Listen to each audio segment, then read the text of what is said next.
Hey, what's going on, everybody? It is Deltre. We are back with some more Fire Emblem 12 Lunatic Reverse. I think I'm just going to roll with Fire Emblem 12. Saying Heroes of Light and Shadow every single time, man, that is just not roll off the tongue at all. Not whatsoever. New Mystery of the Emblem, that is just as bad, truthfully. But we are going on to Prologue 5 today. I don't know if we're going to be clearing the Prologue just yet, but it would be nice to get that out of the way so we can become fully fledged knights. I don't know how long it's going to take exactly, but you guys were very, very supportive with the first part, so maybe even if it's a little bit long, we can go try to get that out of their way. We're already halfway there as it is, and most of these are really short, really quick, really simple, that kind of thing. Although at this point it is about to start stepping up, I do believe. Let's just get into it. Of course, already seeing some comments kind of hating on Chris a little bit, and I do understand the frustration, especially the comment that I saw was referencing in particular that scene near the end of the last part with Elise and Chris, and I don't think that necessarily, how should I put it? I would agree that that scene is out of place. I mean, I was poking fun at it myself when we were actually going through the playthrough, but I think the weirdest thing about that to me is the timing of it. Like, I could definitely see Elise maybe voicing some of her concerns about Marth. You know, it's not necessarily taking away from Marth, I don't think. It's just her saying that he's sort of this idealistic guy. He doesn't have a whole lot of real world experience, even though he's clearly a capable hero. Had an entire adventure, right? He's already had one entire game devoted to his little exploits there. But I think what she was saying was that he's just kind of naive, you know. What makes it weird to me, though, it's not even that she's saying it to Chris, it's that she's saying it to him while he's still in training. Like, if this would have happened after the... Well, I don't want to say what happens, but after Prologue 8, let's say, if it would have happened after that, it would almost be kind of believable, and it would still be one of those instances of, yeah, wow, Chris, you're so special, obviously. Like, I'm not defending that, but I almost sort of understand what they were trying to go for, you know? It's just, the timing of it is so weird. Like, I think that's really Chris's biggest problem. I could definitely see a person like this getting to know the vast majority of the cast and, like, just generally sort of supplementing Marth as a main character. But the problem is that it happens all way too fast. Nobody ever really takes the time to sit down and really think about why they might like Chris so much. They just kind of do, and that's what's so striking to me. I don't know, maybe it's just me. I've already wasted enough time. Let's get down to it. As for sure is nice and peaceful. You tell him, Luke. What could possibly go wrong? Yeah. Just walking around here makes me feel rejuvenated in a way. Yeah, same here. Oh, by the way, we're lost, aren't we?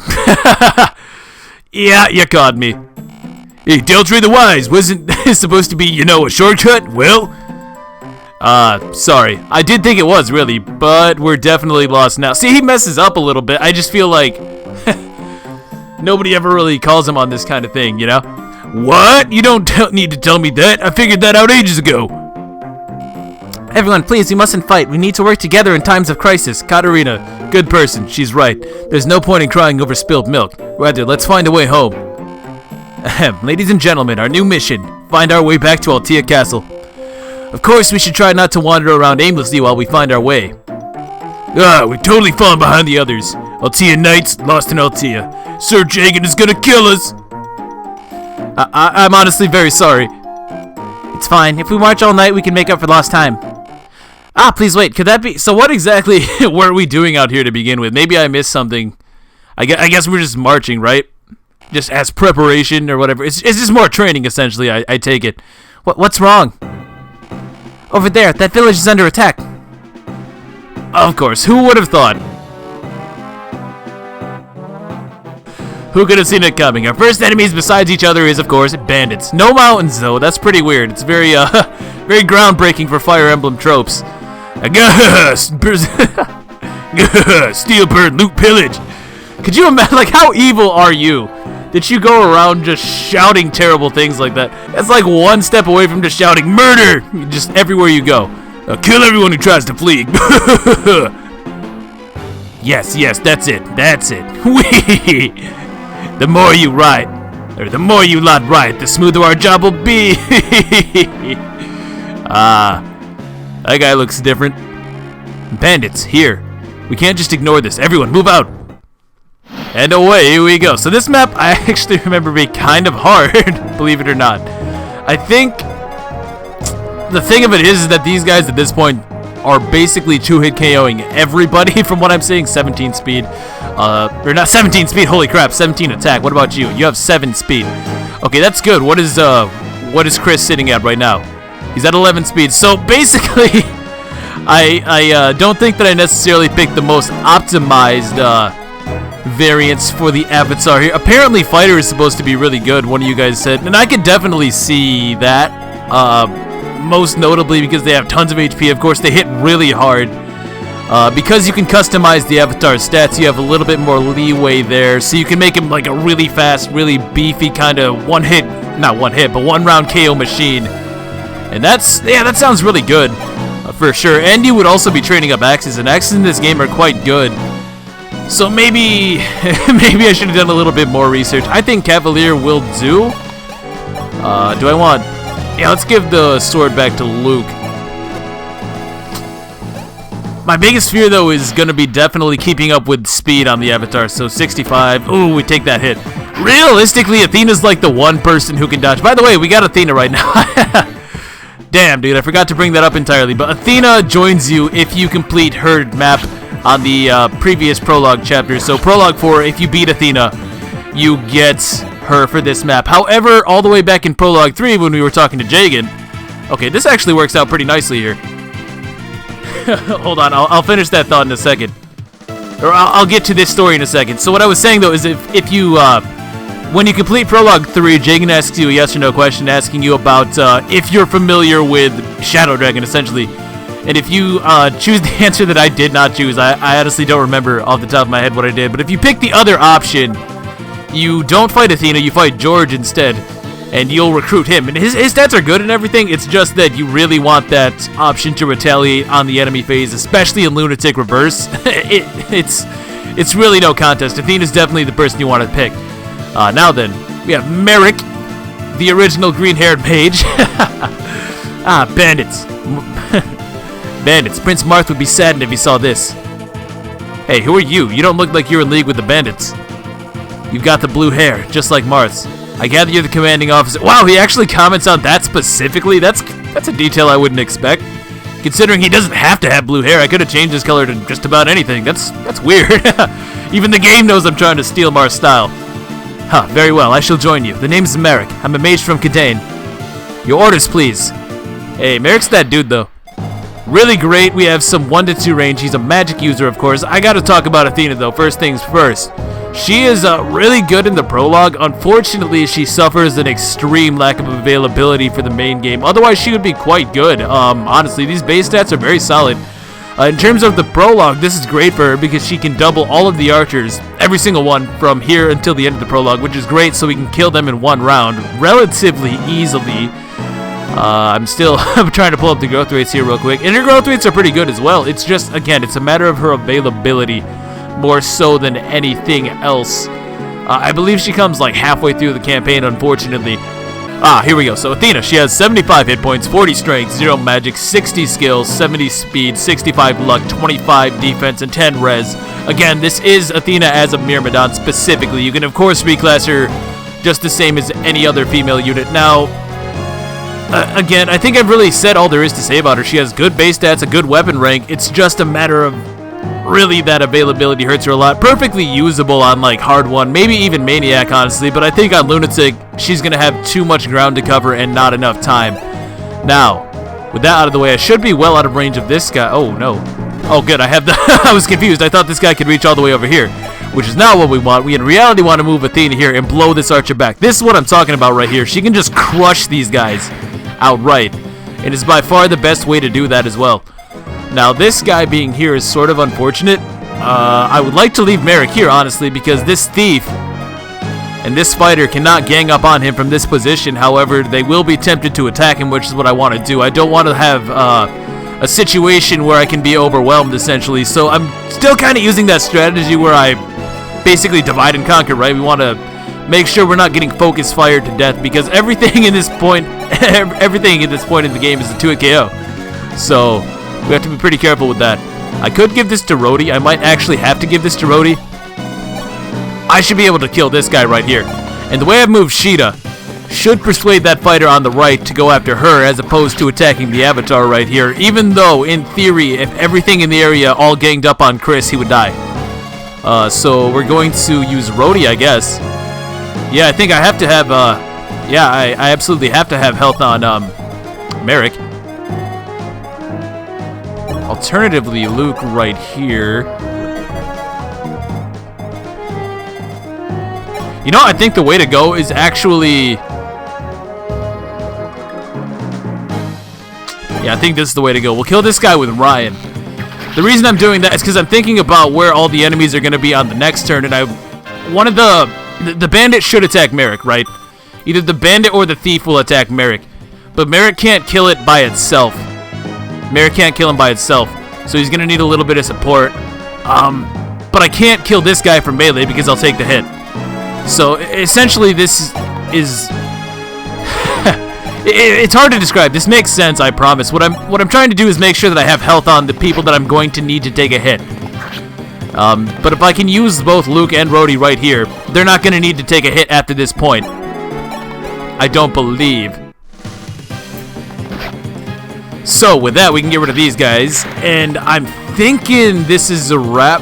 Again, this can be really tricky. I think, though, that we pulled through. We're going to see right here. This is the moment of truth. Yes, that guy does go for Sheeta. So again, it bears repeating. It is so important in this game on the higher difficulties to have a good understanding of how the AI decides who it targets. It's so important. And that thief cannot kill me. I'm 100% certain of that. The thief can in no way take me out from here. Although this could be really bad, actually thinking about it. This may not have worked. Oh, and that's such a great level up. Oh god, now I have to win somehow. So in theory, the thief, yes, he does go for Merrick, which is kind of what I expected. You know, I didn't need to do this. Athena. Yeah, Athena can still take a hit from the thief. I'm positive she can take one. So we're good. We're good, in other words. Alternatively, I could have traded the sword to Deltre here, and I think he could take a hit. No, he couldn't. So I guess, yeah, this still works out though. Athena can take a hit. She can't take a hit. Oh no! Oh no! I lose. I lose. Yeah, I lose for sure. Having Gordon in the south was actually a huge joke on my part. I already see how I win this.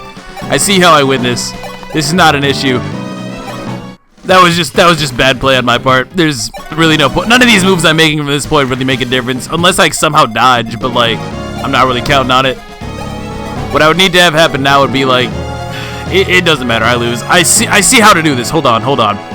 Starting to see why I remember this one being kind of tricky. I think on Lunatic regular mode, though, this would be no issue. It's really just a matter of the fact that they're getting the first strike that kind of makes this a little bit more problematic. I think that's kind of fair for a bonus mode, though. Like, it's not like the strategy is lost or anything. It's not coming down to dice rolls per se. It's just a matter of, oh, nice one, Athena. All these dodges. See, she's really the only one who has any realistic shot of doing that, aside from like a Myrmidon avatar or something. But yeah, I don't feel like it's really all that luck based or anything. And besides, there was something just so inherently interesting to me about the idea of like the enemy always getting the first move. It's a really it's a really interesting way to me to make it more challenging, but it's not luck based per se because they're always gonna have this, you know, like it's just another factor to consider when you're playing through the game, and I think it's a really interesting twist. I guess that's why the idea of this mode kind of appeals to me, even though I'm so sure that it's meant to be as like a joke or like a bullshit mode. But it's an interesting one at the very least. I certainly think that it's more interesting than Lunatic Plus from Awakening. And that's not to knock the game, it's just that I feel like in terms of making a mode that's both completely nonsensical as well as still maintaining some aspect of strategy, I think that this is a better way because the difficulty is consistent in a way, because the enemy will always attack first. You know that to be true no matter what. Whereas in Lunatic Plus, the enemy could do anything. They could be completely worthless or they could be completely unbeatable. It all just depends on what kind of skills they come with since it's totally random. If you don't know what I'm talking about, Awakening Lunatic Plus is basically, from what I remember, the enemies just come with like random assortments of skills that could be anything from Luna to Vantage, etc., that sort of thing. Whereas this is just a consistent enemy always strikes first. So I think that in that sense, it makes for a better difficulty mode because you can plan around it consistently. You know, there's nothing's gonna catch you by surprise, essentially. So with that, I still think I need to have Rhodey down here on backup. Yeah, I think Rhodey still needs to be down there on backup, but we should be good other than that. She's gonna take these hits. And again, I can just blast through that. Look, we just skipped the entire turn. I love that feature so much. I love that feature so much. I like the animations as much as the next guy, but still, sometimes you just want to get on with it, you know? And this chapter's been putting me in the dirt for long enough. I have had about enough of this. So we're going to get our kill right here with Ryan. Thank you. Sit down, kid. Was that a level up, or did we already get it? No, this is the level up right here. Sweet. Skill, speed, luck. It's alright. Strength would have been preferred. I'll take the vulnerary. Oh, I could have... I'm not going to waste... I'm not going to waste this. I was going to say I could have gotten kills a little bit better, I think. And Rhodey with the 2% crit. Yeah, I get a little bit of the 2% bullshit of my own now. How's that feel, game? Level up for Rhodey. Hit point, strength, skill, speed, luck. What a good level up for somebody I'm not going to use. That's amazing. That is just amazing. Not that Rhodey's, like, irredeemable. Oh, so if you're wondering why I restarted there, I 100% meant to restore the avatar. I definitely did not want to heal Sheeta. Oh man, I gotta be really careful about that sort of thing. Like, that was just a huge brain fart. That's not even what I intended to do. I meant to heal the avatar 100% so that I could do this. I think I was too distracted by my train of thought. That's like that's really bad. I can't let that sort of thing happen. Yeah, it's not really a big deal. We basically win from here on out, though. The last boss, he says, this boss, he might as well be the last boss with these stats, but Jesus Christ. He's scary, but I can overwhelm him, so it doesn't really, you know. He's basically screwed. That's kind of what I'm getting at. Now we go there. I'm actually going to have Sheeta use a vulnerary so I can heal her up. She can get her damage on the boss as well. She's really the only one that doubles him. I don't even think Athena does. No, she doesn't. I'll leave Athena in front just to, you know, just to get a damage on him, really. If I move Luke here. Nope, can't make it. The movement ranges in this game are huge, by the way. It's probably... I don't want to say it's like the best movement balance.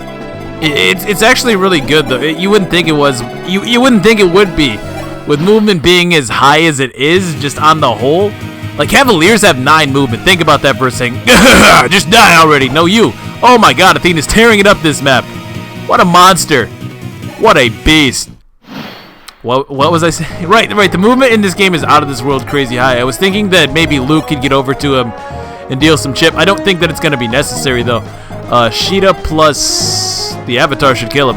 I want to give it to the Avatar after all. I think seeing the stats that we've seen so far, it would be to my benefit to keep leveling him up a little bit. I'm actually going to give him the sword bag at this point. There's really no reason not to. I'm going to be able to do battle preparations from here on out. So I just want to have the sword on this for the kill to get it a little bit more reliably. Unless Sheeta decides to steal it. She might. Oh no, she wouldn't even kill with a crit. Nah, never mind. She's not quite that good just yet. Now I can hit him with Merrick, and then from there he should go down to any attack I go for. Oh yeah, we're good. We're good. Good game, dude. Good game. Blow him up. Merrick himself, I didn't talk about him at all, did I? Let's do that right quick. Right, so before this map comes to a close, we got Merrick here, the OG of OG Fire Emblem mages. Pretty decent unit in this game from what I remember. He has a few things going for him, noticeably that he can use the Excalibur by default. All other mages can only use it once they have B rank in tomes, and also you have to be a male, so unfortunately if you are a girl you can never use the Excalibur tome, which is a great weapon in this game, might I add. Merrick can use it by default, which is pretty sweet. He has decent growth rates from from what I'm seeing here. So he has 70% HP, 0 strength, 40% magic, 65 skill, 65 speed, 70 luck, 15 defense, and 15 resistance. Yeah, I mean, he's pretty solid. He does come a little bit late in the storyline, but he already starts at level 10. There's a lot of reason to use him just in general, really, unless you're going for, like, ultimate low turn count or something like that.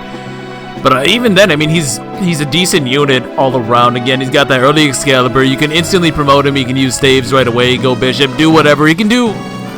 He does well enough. He does well enough. And here on Lunatic Plus, I think that he's going to be a pretty useful unit. I don't know if I'm going to use him long-term just yet, but it's certainly a possibility. I'm not going to take that off the table.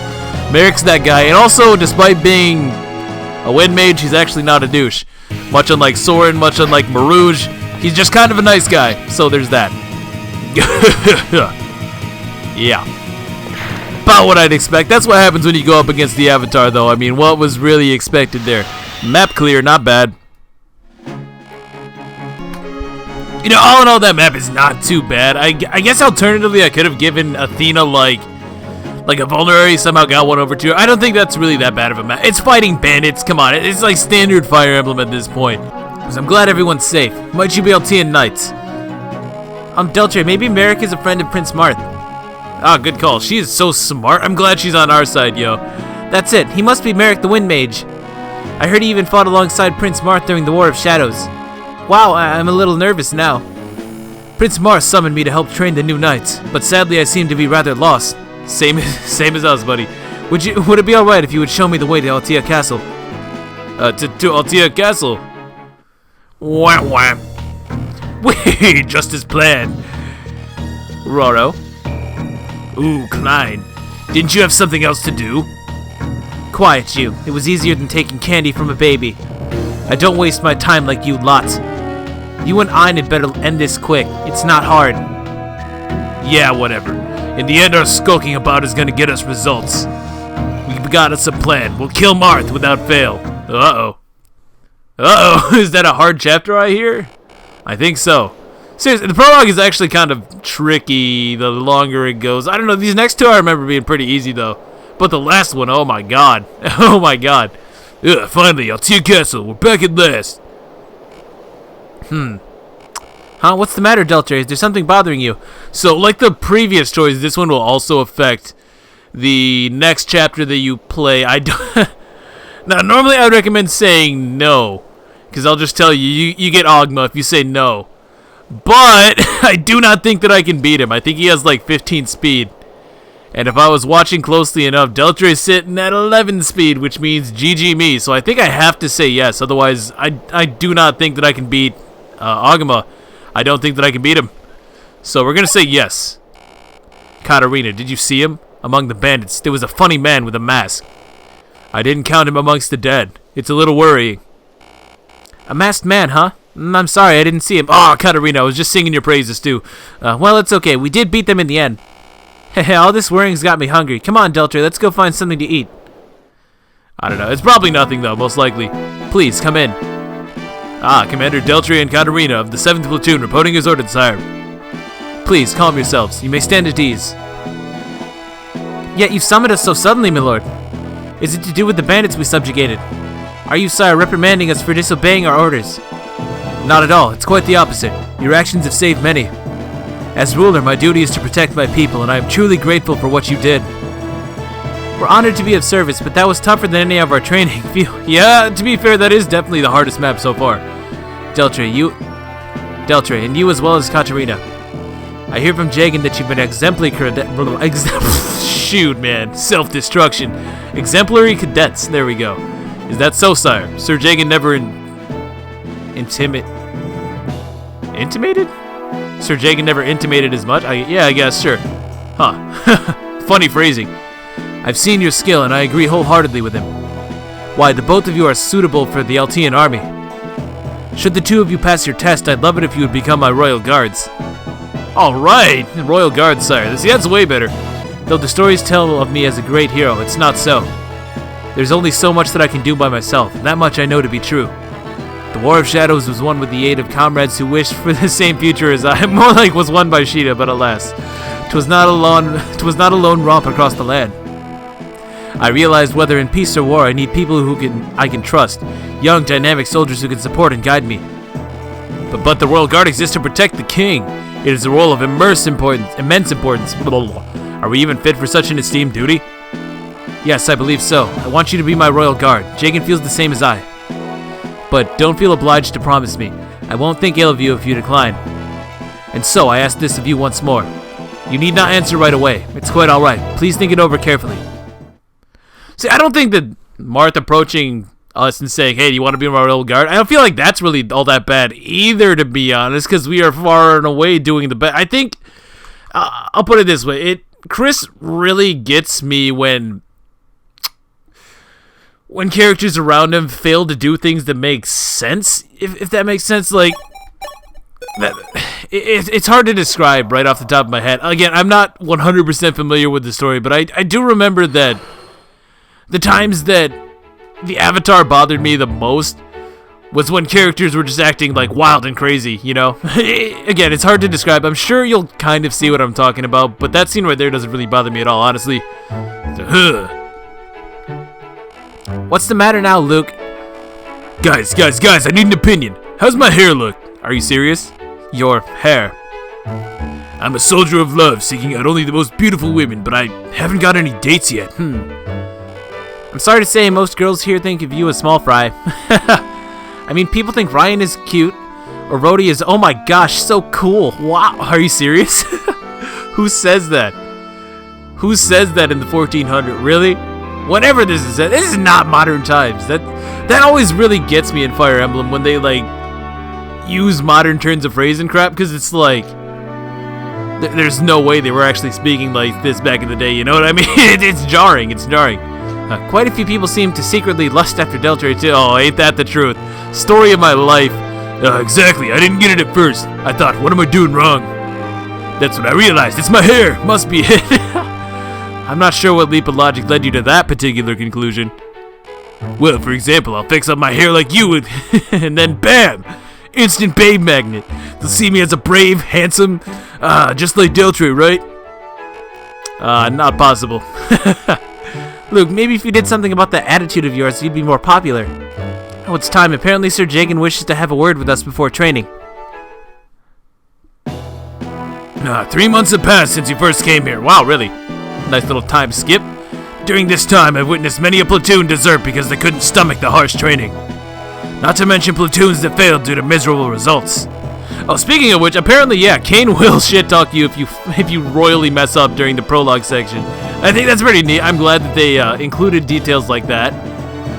I just thought that was an interesting thing. Like I say, I'm no expert at this game, so I love reading like little finer trivia and whatnot, or even just gameplay hints, or just like gameplay advice, because like I'm not an expert on this game by any means, as I say. So anything to make this journey more bearable is definitely appreciated, guys. Most certainly. And of all who remain, there are only 20 names. Oh, the requirements are incredibly strict. True, but we still remain in the game. That's what matters. Hey, talk to him, dude. As long as we keep working hard. From now on, the practical training will be far more grueling. As such, we will be introducing lectures to advise you. Lectures? I am Frey, the knight in charge of lecturing. In my lectures, you will learn essential knowledge that all knights should possess. Now, Frey's another interesting case of where he's a character added exclusively to Shadow Dragon, and he returns to this game. If you play the original Mystery of the Emblem on the SNES and or OG Shadow Dragon for some reason, you will not find Frey. He does not exist, but I do think that he was like, correct me if I'm wrong, but there's like a really short anime of the first like Fire Emblem game. I think it was like 2 or 3 episodes tops. It never finished, but I think Frey was in that, right? Correct me if I'm wrong. So he's been around. So it's cool to see him here. And we already said that one. From here on, this is the real thing. Prepare to be pushed to your limits. You got it, boss. Now, firstly, I'll talk about the preparations you need to make before a battle. Before you fight your enemy on the battlefield, you must ensure that you are sufficiently prepared. And so, do we really need to? Yeah, okay, whatever. Selecting those who fight, organizing their weapons and items. Deltra, you will do all of these things as part of your commander. Simply choose the Pick Units button. Excuse me, Frey, the Pick Units button? Yes, the Pick Units button. I understand, I'll do my best. Do I really need to go over this? I mean, I'll read the dialogue, but I assume that most people would be familiar with what he's describing here. It's just basically the battle preparations menu, same as any other game, really. If anything, it's closest to Fire Emblem 9 and 10 because you have a talk feature, which is more like the base conversations from Path of Radiance and Radiant Dawn. So that's really the only major difference for right now. Yeah, I don't really see myself having to go into too much detail with all that. One more important thing, pay attention to party members who wish to speak with you. Talking to your party members will often yield tactical advice. The more stars displayed, the more important the conversation is. Yes, it's exactly like Radiant Dawn and Path of Radiance if you played those or saw my playthrough of either of those games. When you come to a new battlefield, it's always a good idea to check if anybody has something to say. And with that, away we go. And we do have some talk conversations. Okay, let's do it. The Fire Emblem. Tell me about Fire Emblem. Today's lecture is about Arcanea's most valued treasure, the Fire Emblem. For you see, Fire Emblem is a long-standing strategy RPG series. Whoa, what are you talking about, Frey? The Fire Emblem. I hear Prince Marth fought the last war with it in hand. That's right. The previous War of Shadows, the abominable shadow dragon Medius invaded Arcania. Arcania was crushed by Medius' troops, and House Arcania was wiped out save for Princess Nina. And it was Princess Nina who entrusted Prince Marth with the proof of Arcanian royalty, the Fire Emblem. Then let me give you this. This crest is called the Fire Emblem. House Arcania bestows it upon only a true champion. Oh my god, no. That is the new Marth portrait. I thought that was the old Marth for a second. The old Marth looks so weird. It looks so bad. It looks so bad. I might just put it up here just because it's worth talking about, but it cannot be overstated how much of an improvement that the general art direction is in this game over the previous one. House Arcania bestows it only upon a true champion, one who we believe has the power to save the world. That's some deep shit, man. Therefore, our connection with Arcania runs very deep. Don't forget that.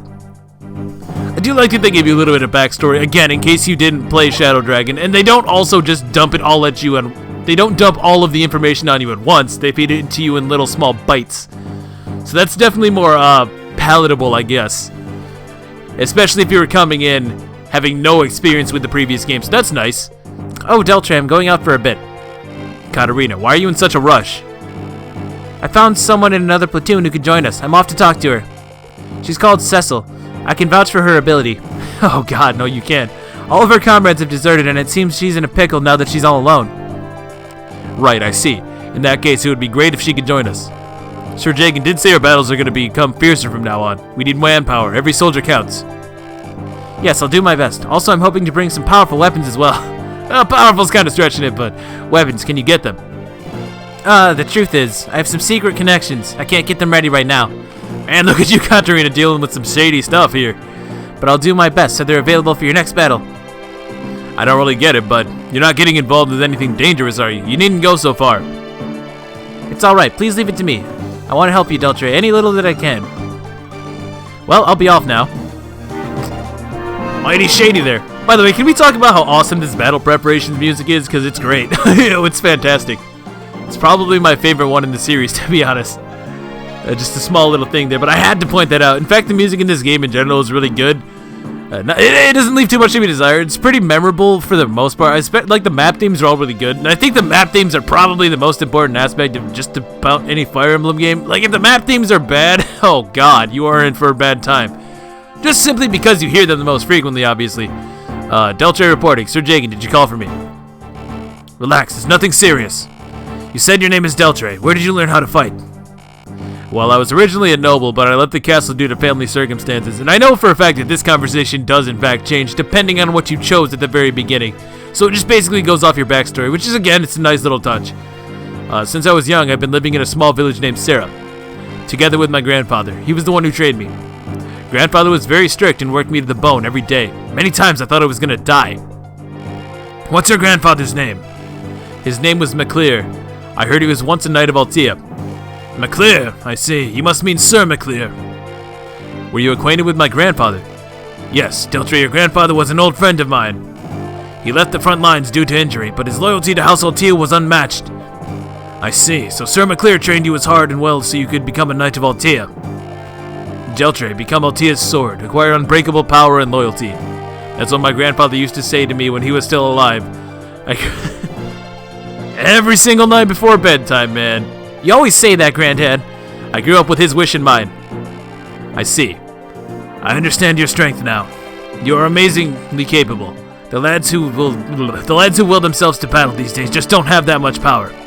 Clearly, that's the result of hard training from an early age. Deltre, I ask of you too. Never stop tempering your skills. Your power is sure to be of use to Prince Marth. And the rest of us, for that matter. God forbid your My unit gets screwed, dude. Other than that, you can obviously mess around with inventories and whatnot. Most of these options do exactly what you think they do. The only really different ones are the House Everyone, Drills Ground, and Reclass. And I can't do any of these just yet, so I'll get to them as it becomes more relevant. No real reason to talk about them right now, I do not believe. So here's the next map. If you were to say no to that previous question, you would be fighting Ogma here instead of Drug. I don't even need to look at the map to know that Ogma will wreck me. So here we are, fighting Drug. Is there anything I really need to do? Who do I even want to bring? I think we've got something going here. Yeah, this should work just fine. Okay, well then, let us begin today's mock battle. From here on, I will prepare an instructor based on your performances until now. Boy, who's left? The 7th Platoon's opponent today is... I am Drog, Armor Knight of Altea. Your opponent is none other than me. That's right, the Drog, man. Drog is an Armor Knight, famed for his sturdy defenses. Deltre, he'll be a formidable enemy. Way better than Ogma. I made it. Hey, where's this Commander Deltre person? That would be me, but who are you? I'm Cecil, a junior knight like you. I know it's very sudden, but I was invited by Katarina to join your group. Very sudden indeed, but the more the merrier. Could we talk after the battle? Finally, somebody comes out and says it. Sure, I'm glad you understand. Oh yeah, I brought along some strong weapons that Katarina prepared for you. Just give me the orders and I'll give you them to replace your worn out ones. So I guess that's supposed to be hinting towards the trading feature and whatnot, but it works exactly like you think you do. It works exactly like you think it would. Shoot, I've been using it this entire time, so a little bit too late there for that one game. I think what I need to do, though, from what I can tell, is I still need to form up some kind of wall, because the reality is I still don't have too many people that can tank all of these attacks. The problem with doing Ogma's variation of this is that he is a mercenary, so he actually has 7 move. And that totally screws up my plan. I don't actually have enough speed on my freaking avatar right now, dude. So I guess that was a mistake on my own part. I guess I shouldn't have counted on the growth rate to carry me, because definitely not doing so right now. What I need to do, though, is also distribute all of these these weapons that Cecil comes with. She comes with quite a few, just basically steals of every variety. I think if you are like a fighter or something, she'll come with an axe, even though normally she will not. Right, so her growth rates, Cecil herself, she's not a bad unit either. Really, anybody that you get in the prologue that joins you early is relatively usable. I think Cecil is probably the worst of the 3 Cavaliers that you get right off the bat. She has durability issues for sure. She has the lowest defense and the lowest HP. She is far and away the fastest of the 3, however, so there is that going for her. Now, in terms of growth, she has 70% HP, 45 strength, 10 magic, 70 skill, 75 speed, 50 luck, 30 defense, and 5 res. So she's not really bad by any stretch of the imagination, but as a Cavalier, I feel like she's outclassed, just simply because Rhodey and Luke they both do what she does, for the most part. Luke even has the same weapon ranks that she has, so they both have D in swords, whereas Rhodey has D in lances, as somebody pointed out, which is kind of nice during the early portions of the game, because javelins are D rank in this game. However, once you get past that point, I feel like Rhodey's weapon rank lead doesn't matter as much, but I digress. I'm getting off the topic here. The topic being, of course, Cecil. She's just kind of alright. She's like the speed Cavalier, essentially. I do think that she'd be pretty useful here on Lunatic Reverse, though, because you could reclass her early on for, like, some extra early game healing, albeit you get a cleric in the first actual map, but still, she has some things going for her. I don't see myself dedicating a whole lot of experience to her, honestly. So we're gonna try this formation right here. This should, in theory, work out for me. If I've done this correctly, one of the soldiers should attack Cecil, the other one should attack one of either Merrick or Sheeta, and then the mage should go for, in theory, Luke. In theory, Luke, because Sheeta and Merrick both have res. And other than that, Luke is the only one in range. So I'm assuming that that's how this is going to play out. If not, this could get really dicey, honestly. This could get really dicey. Maybe I should have picked more speed for my avatar right off the bat or something. Like gotten the base speed boost. Shoot, I did get the base speed boost. What am I saying? So I don't know. I think maybe Cavalier was not the way to go after all. Maybe Myrmidon or Fighter, as one of you guys have pointed out. Okay, so good. This worked out. And from here, it's basically an inevitability, I think. I kind of have to win from here. Thankfully, that archer didn't move on the first turn. That could have really been a huge issue. But because he didn't, I can leave Drog B, which I think is really the main advantage to going with Drog rather than Ogma. Honestly, Ogma's just better. I don't need to know the stats of the enemies or of every enemy in the game to know that for the prologue, Ogma is definitely better. He's like a second Athena, kind of, in a way. But we're going to have to make do with Drog. There's really no two ways about it. I'm fairly confident that Sheeta with the Steel Lance can just wreck this guy. Oh, easily. Easily. This is probably a decent enough point to bring up the fact that weapons do not have weight in this game. Good one, Sheeta. Destroyed. That's what I'm talking about. Some justice for me, finally. As I was saying, the weapons do not have a weight stat in this game. If you look at the statistics here, you only have might, hit, etc. No weight. So what that does, it essentially means the weapons are strict upgrades of one another. It's kind of like what Fire Emblem 4 did in a sense. Of course, that game did have a weight stat, but it's similar in concept to where the trade-off for using more powerful items is more the cost of it, or the durability factor to it. It's not necessarily to do with weight or any such other factors. It really is just a matter of well, it's essentially just balancing your funds in a way. You don't want to use the high level weapons when you don't need to because it costs more money to do so. But it is worth noting there's no real reason to not use steel weapons, for example. When you're trying to go for a kill, they don't weigh less, they don't harm your stats in any way, aside from maybe some minor hit difference or something like that, you know, just really standard stuff, but no weight is the main takeaway from that. Now, Merrick can fry this dude, and I should be able to, well in fact, I know for sure that I can take a hit from that archer, and Drog can't reach me because Armor Knights are still stuck to 5 move. Although 5 move is a lot more than they get in other games, to be fair. Armor Knights actually aren't even that horrible, honestly, in this game. Hit point, yes, that's what I needed. Strength and speed and magic for some reason. But speed though, speed is the key, I feel.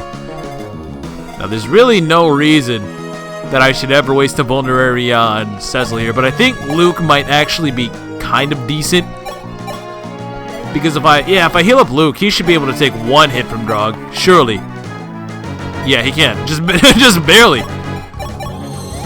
But I'll heal up Luke. Drog won't be coming right now. I can do this. I'll get attacked by this archer, but that's okay. Athena's got a word for him. Actually, I should just give it to Sheeta, honestly. Sheeta can do the same thing. Oh, she doesn't kill. She does not kill. And I need to heal the avatar. Okay, that's fine. That's actually perfectly fine. What I do is I stay right here, I heal. Now I can just chip with, like, Cecil or something. It doesn't really matter who. Might as well be Cecil. She'll be around the longest, honestly. So there you go, Cecil. Woo! And then Sheeta can swoop in here.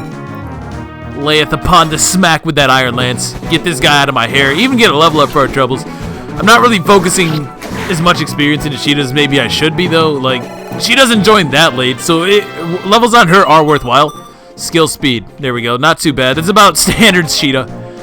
I would expect nothing less, honestly. 90% speed growth, after all. So I can now throw Luke right out here. He takes 1 hit. Gets Drog closer to me. Merrick doubles him, by the way, so I do like that they give you an out. So you're not screwed if for whatever reason you can't take on Ogma. All you gotta do is go Drog, and you're basically guaranteed to win if you can survive that first onslaught, you know? I keep hearing about your abilities. Please allow me to judge for myself whether or not you're the real deal. Hey, that's Luke. That's not even me. That's not even Deldre. He's heard about Luke's abilities. Well, I guess that's fair. Luke never shuts up about it, so, you know, there is that. I should still, in theory, be able to win. Yes, we can with ease. Okay, so all I gotta do here is attack with Merrick, and then I can finish him off with Deltre. Hey, that's how we do it. So this one wasn't half as bad as the last one. Not half as much of a mess. That's good, I guess. Not really focusing experience on Merrick either. I'd much rather power level Deltre here for the time being. I can already see that maybe I should have focused more experience onto him as it is. He could probably be around level 7 by this point if I was really trying hard, but hey. So you managed to penetrate my armor. Do you have to phrase it like that, man? Alright, so we penetrated draw, got 50 experience. I'll take the vulnerary, thank you. I apologize, I'm 8 years old. How? Even my defense couldn't withstand such a tremendous onslaught. Commander Deltre, if you have need of an Armor Knight's strength, you may call on me. Drog is not actually that bad of a unit. I don't know how many levels he'd realistically be getting here in the prologue, but I do know that he has a lot of potential as a hunter, supposedly. Or even a fighter, and that might be the way to go. Simply because I don't have that right now, although, I don't know, it's a tough call. I've heard he does well in a few different classes. Armor Knight is probably his least preferred class, though. We did it. Good job, Deltre. Excuse me, Deltre, do you have a moment? Of course, what is it? That Royal Guard position that Prince Marth offered us, did you think about it? I'd like to be Royal Guard if you're in with me. Together we'd be an unstoppable team. When I imagine a future like that, I feel very happy. What about you, Deltre? Do you perhaps feel the same as I? Oh shoot, this is another, I forgot about this. One of them is, I gotta look this up. I think I want to say yes. Of these next two units that you could potentially recruit, I'm honestly, I assume that the recruit that I get from saying yes is the better one. But they do say that Est is best. Now I'm gonna say yes. If you say no, you get Est on the next map. I'm gonna say yes though and assume that this is the correct option. I really don't know. I'm not really that familiar with like the hardcore strategies or really anything. I'm kind of just seeing what we can do, more or less. We're just winging it, man. Yeah, I think that would be nice. Besides, like if it were up to me, I would have said yes there anyways. So there you go. Really, I'm so glad. Well, this is a little awkward. I should get to bed. What's awkward about it? Good night, Deltre. Good luck for tomorrow. No, really, what's awkward about that? Maybe I'm missing something? Well, we're going to save. We're going to get the final test out of the way. Here we go. Finals week already. Oh, man. Prologue 7. Here we go. Deltre's 7th Platoon, you have fought valiantly thus far. It has been a joy being your instructor. Frey, Kane, I have heard reports from both of them. Though your individual strengths vary, Rhodey, there exists no doubt of your excellence. Thus today we will hold off on your final practical exam. Hold your final practical exam, not hold off. The opposite of that, in fact. Make sure that you are thoroughly prepared. Will do, boss. Oh, wow, we're right into it. Alright, talk to me. Oh, man, here we go. We're starting to unlock... We're starting to unlock a lot of these conversations. Continuing from the previous lecture, today's lecture is about the Kingdom of Arcania. I do like that they... Again, I can't help but appreciate the fact that they're going into the backstory of this whole scenario, of this whole game. Just it really paints a bigger picture, which is something that this game in particular really can benefit from, given its age. You know, Fire Emblem 1, the lore around that game is like all from NES days. And if you played NES RPGs ever, you would know that there's like 20 lines of dialogue per game, period. So that's it could definitely use some fleshing out for sure. Mystery of the Emblem is not... I mean, it's better. It's a lot better, don't get me wrong. But it's not at its full potential, I feel. So I do think that the decision to go out of their way to sort of just tell you about the world, I think that's a good decision, honestly. Now, continuing from the previous lecture, today is an exceptional day, for Prince Marth will speak to you. If you would, sire. Oh, Marth's gonna drop some knowledge on us, okay. Arcania was it? The Kingdom of Arcania is technically Altia's suzerain nation. Princess Nina is the last of the royal line, and there was a debate as to who would rule Arcania. But I hear Hardin was crowned Emperor of Arcania soon after, and Hardin is of course a character from the previous game as well. We'll be seeing him later, don't you worry. What kind of person is Emperor Hardin? He's a wonderful person. In the previous war, Hardin was a precious ally of ours, and a fantastic paladin at that. Hardin's a really good unit, dude. As King Aurelius?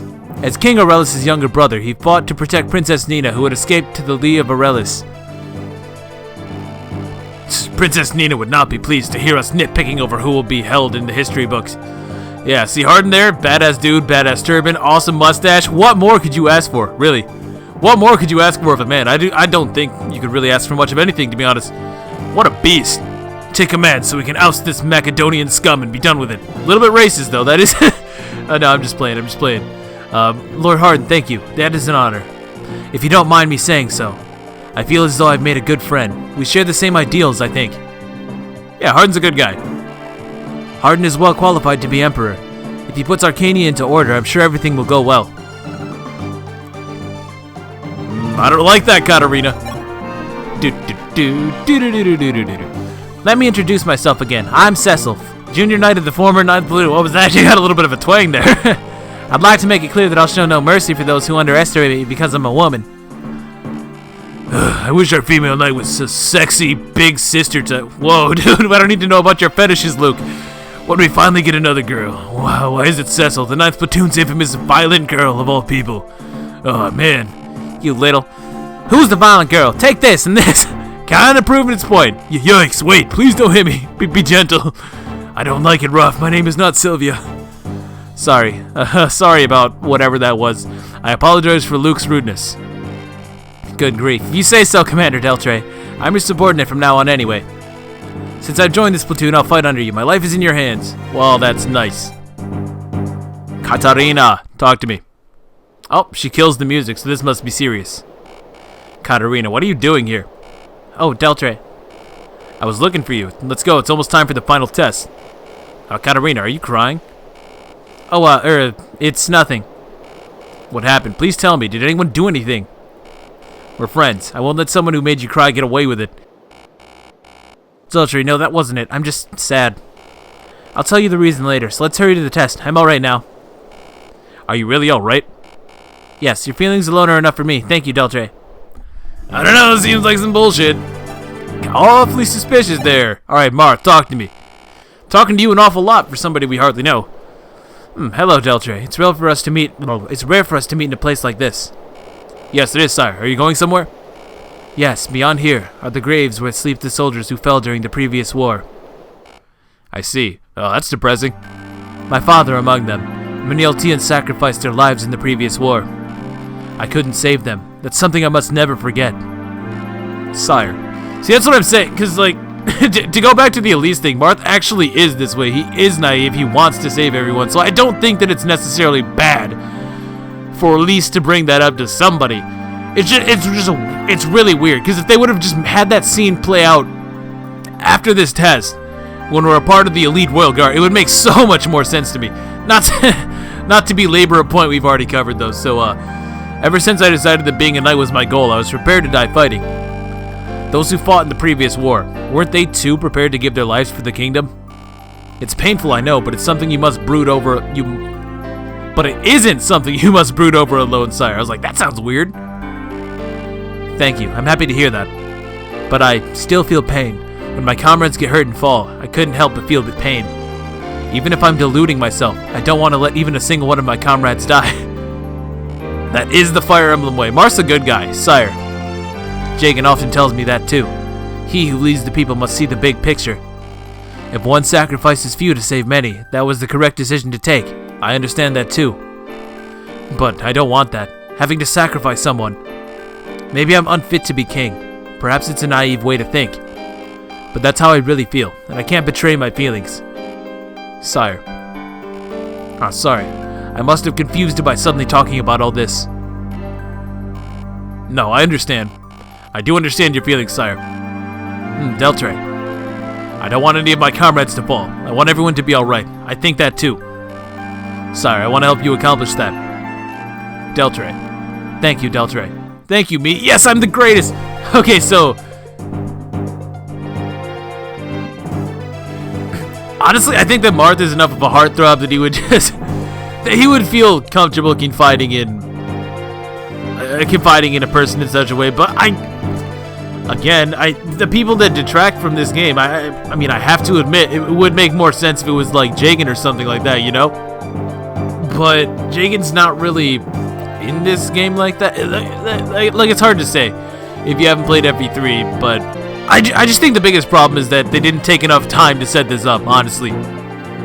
I really think that that's the big thing. They didn't take enough time to establish Chris, in a sense, or like to establish the trust or the relationships between Chris and some of the more plot important characters.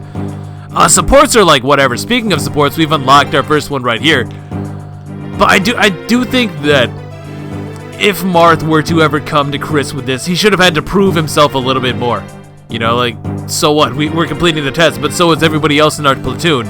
You know, so why not Luke? Why not Cecil or whatever? You know, I do kind of understand that angle of it.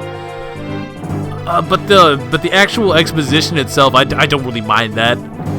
I don't really mind that. I would agree though that Chris shouldn't be the main, or it's not even that he's the main vehicle. It's that he's really like the only vehicle sometimes for some of these plot points. And I can understand why that itself would get a little bit grating to some. But let's do our first support.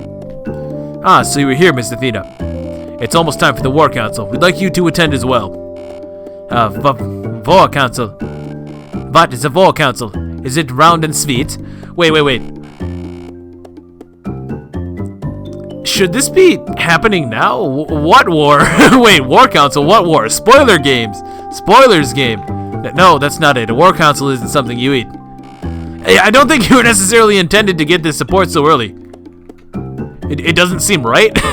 What would we be discussing? It wouldn't make sense. Huh. You see, a War Council is a discussion with everyone, held before the next battle. In that case, we understand. We are in your debt. If we are from a foreign country, yeah, I think I got that. We came riding the sea. The words here, we find difficult. I see. Well, it can't be helped if you don't understand. Oh, I can teach you all sorts of things if you wish. All sorts of things.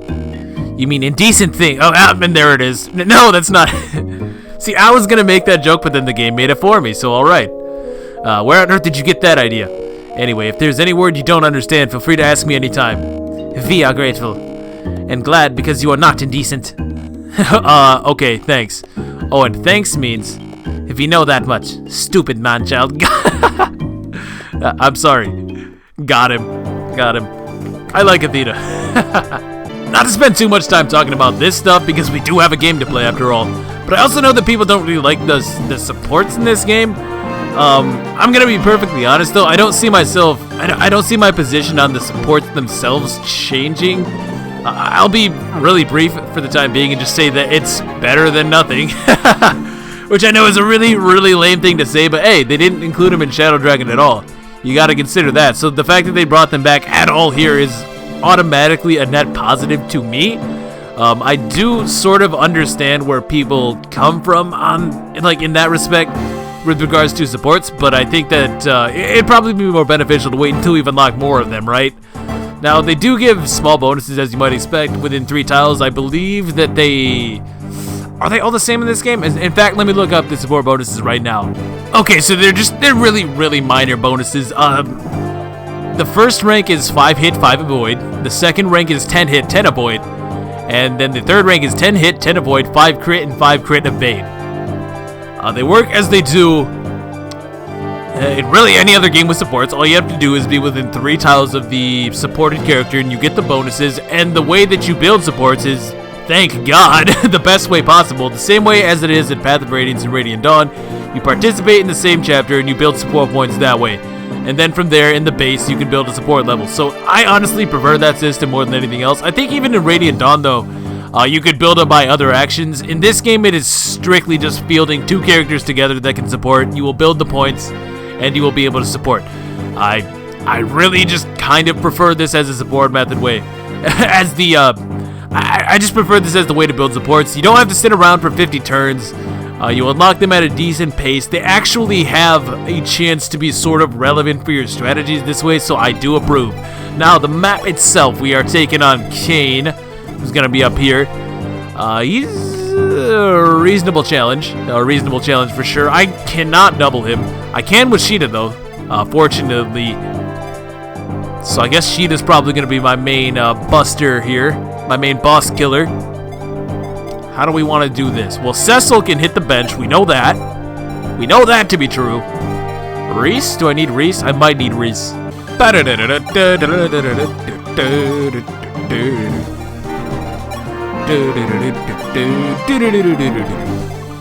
Oh, these knights, 9 speed, 9 defense, 35 HP, so they're pretty bulky at this point. Merrick, how much speed? Merrick doubles these guys, though, so that's good to know. I can keep that in the back of my mind. I definitely want to bring him along for this one. These Myrmidons are rocking 12 speed, steel swords, so 19 attack. Pretty scary.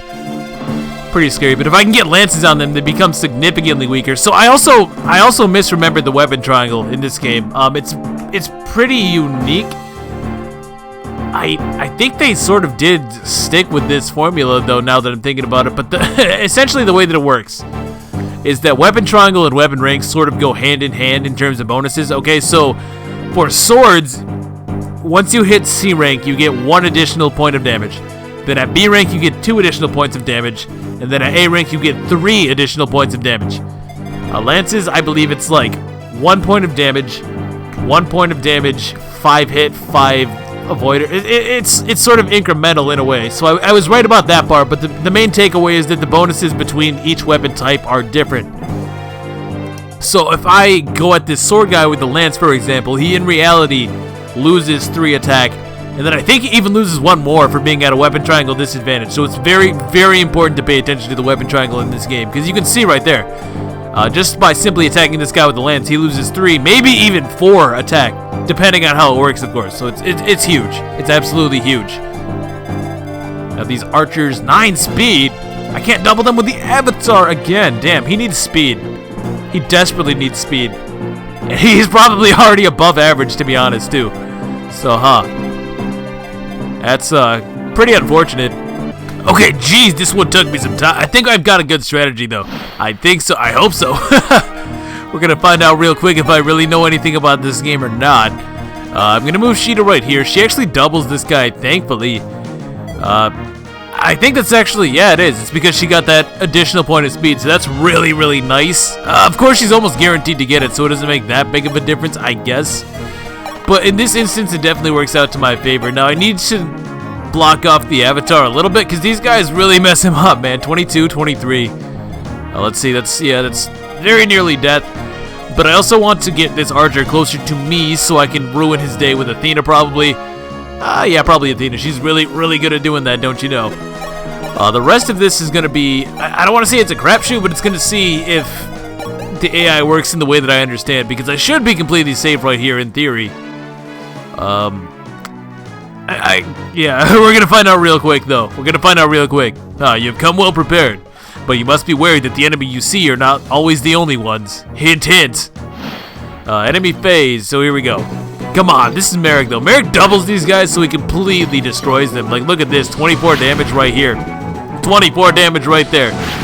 Hey, for lunatic mode, I will definitely take that for the time being. Obviously, it'd be much preferred if I could somehow avoid getting KO'd, but the way that the enemies are laid out on this map, they're almost all checking each other. And what the really big problem is those damn archers, dude. They're like positioned in such a way that unless you can somehow take a hit from both the knight and the archer, they're really, really liable to picking off a lot of your weaker units. Really, it's only the avatar who even stands a chance. Drog completely useless here because he gets doubled by just about everything. Well, that's not true. That's not fair. He gets doubled by the archers and the myrmidons, which are all that really matter. He doesn't get doubled by the armor knights, thank God. But the archers deal so much damage that even though he has a pretty solid 11 defense, it just does not matter. Honestly, I should just wait until the prologue is over before I talk about Drog, because if I did it right now, it wouldn't exactly be giving him justice, let's say. But it does look like Sheeta was able to distract this Myrmidon, which is what we watch. She's actually going to fly over here and pop this archer a little bit. And Ryan should be able to kill from there. Now, Ryan also gets doubled by these archers, which, you know, sucks, considering that means he gets 1 round KO'd. But there's nothing I can really do about that, honestly, so I think I have to do it like this. Merrick can blast this knight, and everything is going according to plan so far. The really big trick is that something's about to happen here in a turn or so. And I can't remember where I'm supposed to move, or how I should move, I guess I should say, in order to prevent myself getting wrecked. It's certainly possible that I just lose here. Not right here, though. This is a perfectly safe move. I can take this guy out, just barely able to hang on. Just barely. 1 HP, baby. But hey, that's 1 HP enough as far as I'm concerned. 1 HP is all I need. And now Ryan can swoop in. I honestly don't know why he doesn't have the steel bow. Especially since I just brought up the fact that weapons are basically strict upgrades of each other. And that's true, they really are. I forgot to bring the steel bow. I don't think it makes any difference here at all. And you can see the way the formation is right now. Nobody who is weakened can actually be attacked here. I mean, Sheeta can, but she actually survives from the Myrmidon, so it's totally fine. It is totally fine. We're looking good. We're looking good. Athena's going to take a little bit of damage here, but I have enough firepower in the immediate area to take out that secondary Myrmidon, no problem. This guy is going to go down to Sheeta right now, which is just great. Yeah, this is perfect. This is perfect. The Avatar, if I use a vulnerary on him, he should be able to take 1 hit from Kane, which is all that I need.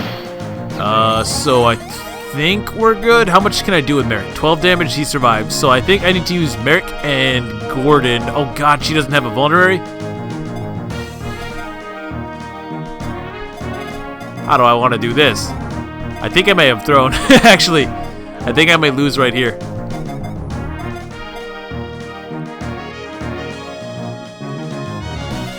Let's see. I think 1 Cavalier comes from here. Yeah, there are reinforcements. There are reinforcements, as Kane was sort of hinting at, but, well, he basically all but said, hey, stupid, look out for reinforcements. But I think that there's 1 here, 1 here, 1 here, 1 here, which is a real dick move, might I add, and 1 here. This is Myrmidon. I didn't plan around him correctly, I don't think. Oh, I'm crazy. I'm so stupid. I'm so bad. I'm so bad. I can save this. I can save this. I gotta move here and heal up. I shouldn't have both the vulneraries on this guy. I definitely should not. But Athena has to move here, and she does not kill this Myrmidon, correct? Oh, she does, but I'll sack, and I'll use the Iron Sword so that he survives. I really need her to only be attacked by 1 guy. Like, that's the most important thing about this. She can only be attacked by 1 guy. She can take a hit, but only just. So, this should work out. It's absolutely important that you have Sheeta right here. Most definitely. So, I'm going to send her right there. Ryan's going to hang tight. Really should have had a steel bow on him, man. I might have been able to take this guy out, but I doubt it. I doubt it. But the reason we want to block these forts like that is because... Now, reinforcements attack! Yeah, what an asshole. And by the way, every reinforcement in this game, you see, is an ambush spawn, meaning that they come at the start of the enemy turn. Therefore, they can attack immediately and really put the hurt on you. Actually, I think I just got saved by the AI. I think that Cavalier could have maybe killed the Avatar. Maybe. Here we go. Give it your all. Yeah, you better, Kate. Do you even know who you're talking to? You're talking to me. Man, I keep living on 1 HP. That's way too close for my taste. Like, sure I live, but still, it's not a good look. So I need to just basically stall a little bit. Oh, see, now I've goofed, though, because he doesn't have...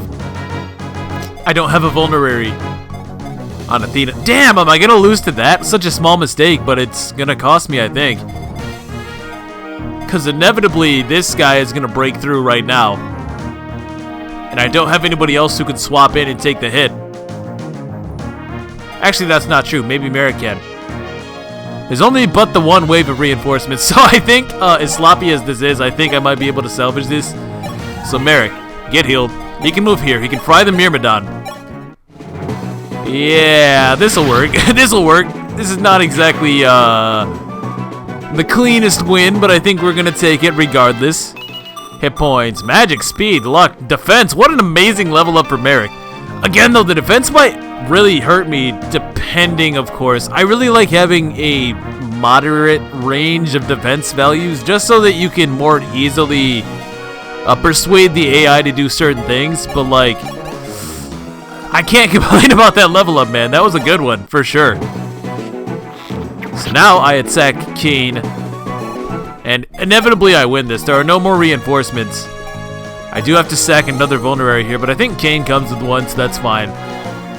When you eventually recruit him, I mean, obviously he doesn't have 1 here, but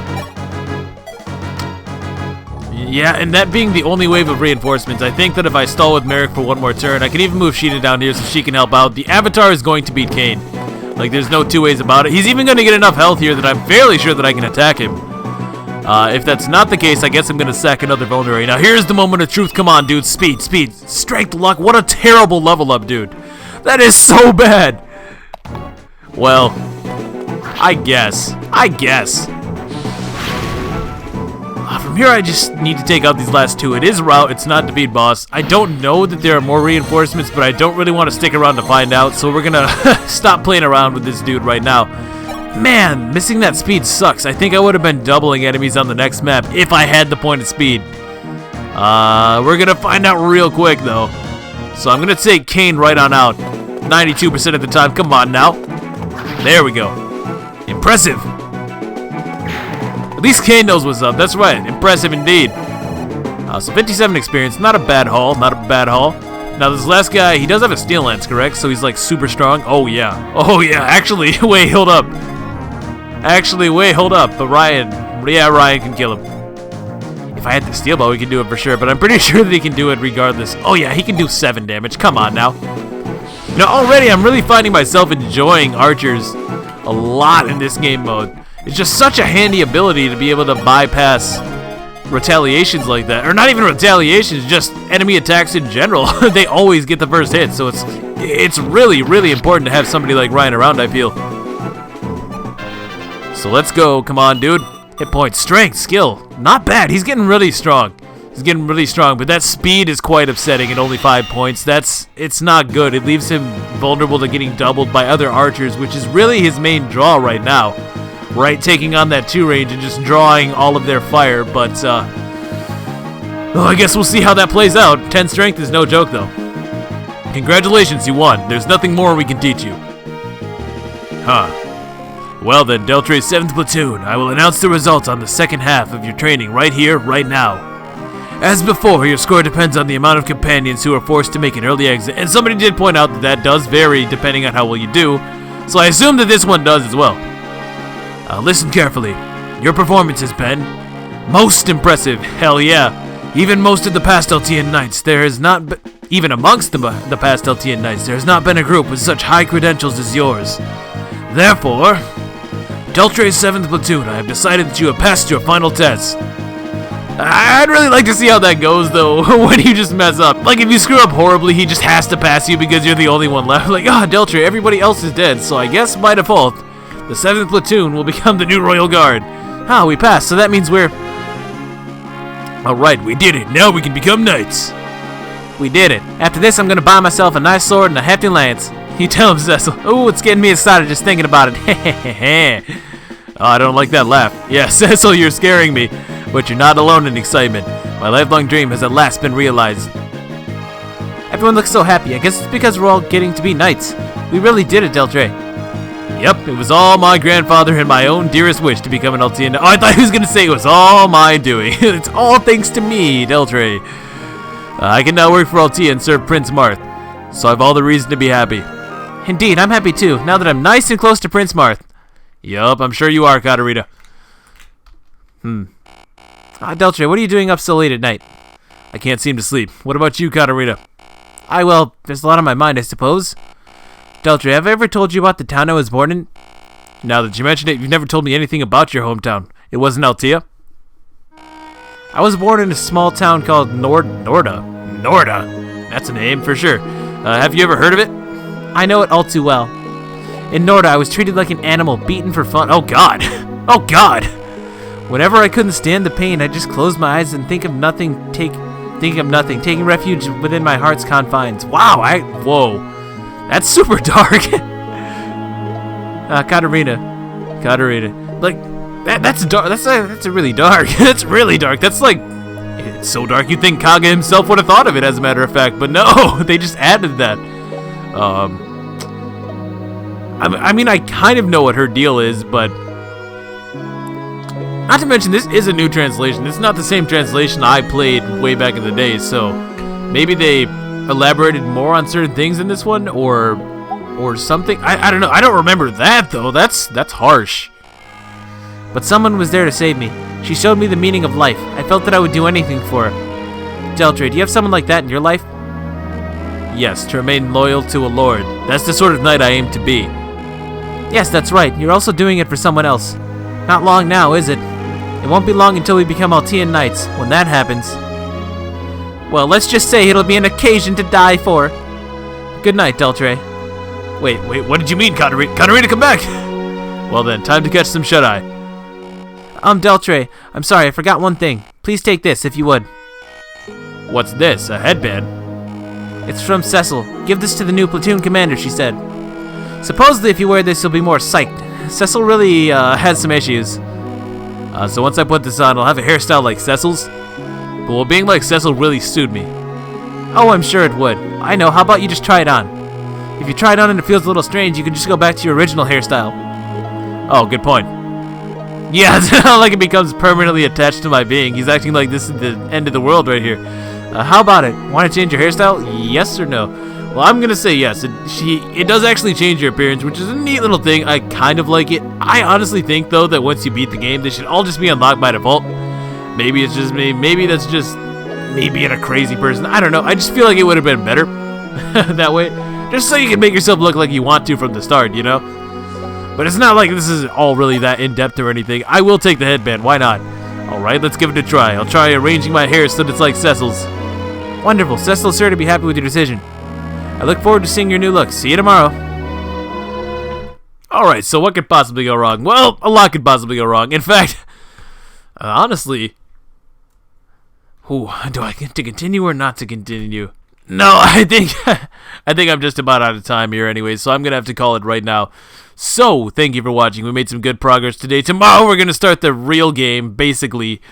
So that's good. The prologue is just about done. It's been really actually kind of challenging so far, I'm not going to lie. Just because I'm being relatively successful in these doesn't mean they're not taking a decent amount of time. Especially like once the prep screen appeared, I've been, if I'm being perfectly honest, I've been taking the time to sit down and think about my moves a little bit before we even really try. I feel like that's going to be a huge aspect to this, though. Going in without a plan is going to be suicide, I can tell.